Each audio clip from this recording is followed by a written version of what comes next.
From Isaiah 19:16 to 24, we find 5 in that day prophecies.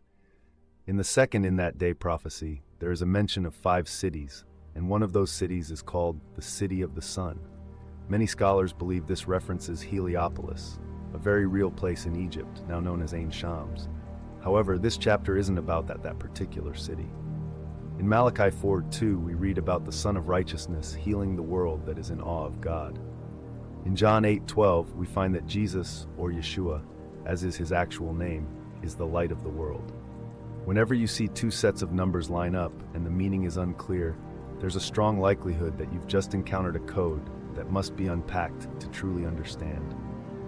If we read the text at its plain meaning, what the rabbis call peshat, we walk away with more questions than answers. For example, Assyria, which is called God's handiwork, hasn't existed in over 1400 years, and the relatively few Assyrians alive today are dispersed all over the world. However, that isn't the biggest problem rabbis face with this chapter. The real challenge is that Egypt, not Israel, is called my people. How could Egypt, who enslaved the Jewish people and mistreated them for potentially hundreds of years, be called my people? Even considering how well Pharaoh treated Joseph in the latter half of his life, it pales in comparison to how badly subsequent pharaohs treated the vast numbers of Jews. By watching this video in its entirety, you will uncover just how deep the Bible goes and how much hidden meaning is available to those who truly seek the truth. When Moses asked God to reveal his name, God replied with, "I am that I am." This semi-cryptic response is designed to separate believers from disbelievers. If you believe that God is I am, it means you believe God is everything and that there is no other. It means you believe God not only created all of life, but also sustains all life. You believe he not only created the universe, but that he is the universe, and without him, there is nothing. In essence, you believe God transcends the reality you see with your eyes and hear with your ears. This belief affirms that God exists here on earth, in heaven, and throughout the universe simultaneously. In other words, he exists in the material realm and the spiritual realm. The only way he can exist in both places concurrently is by existing outside the boundaries of time. Yet you and I are not in the same dimension as God. We reside in the physical or material world. Let's step back and see what God has done. God made man and gave us bodies, minds, and spirits. What differentiates us from the animals God also made? Both humans and animals need to eat to survive, seek security, experience death, and have needs. However, humans uniquely seek existential purpose. We want to know why we are here. For example, animals can think, show emotions, and even demonstrate empathy, but they do not gaze out at the stars and ask why they exist.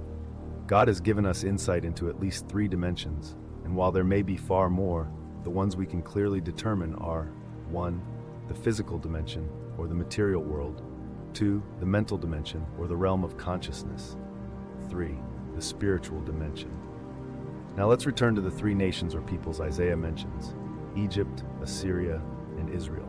To decipher this code, we must determine what these 3 places symbolically represent. Isaiah provides enough clues for us to form a thesis. First, Isaiah mentions Egypt and its emphasis on physical resources like the Nile. Isaiah describes how all these physical dimensions will be destroyed, so Egypt represents the physical world. Next, we have Assyria. Assyria's domination of many nations is highlighted in Isaiah 13, where the king of Assyria credits his conquests to his own wisdom.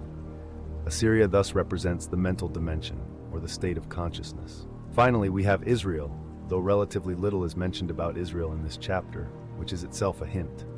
Isaiah says Israel will be a third joining Egypt and Assyria, connected by a highway, and calls Israel God's inheritance. Isaiah already told us in chapter 6 that God is supreme over all creation and omnipresent. In John 4, we learn that God is spirit, and those who worship him must do so in spirit and in truth. Therefore, Israel, as God's inheritance, represents the spiritual realm.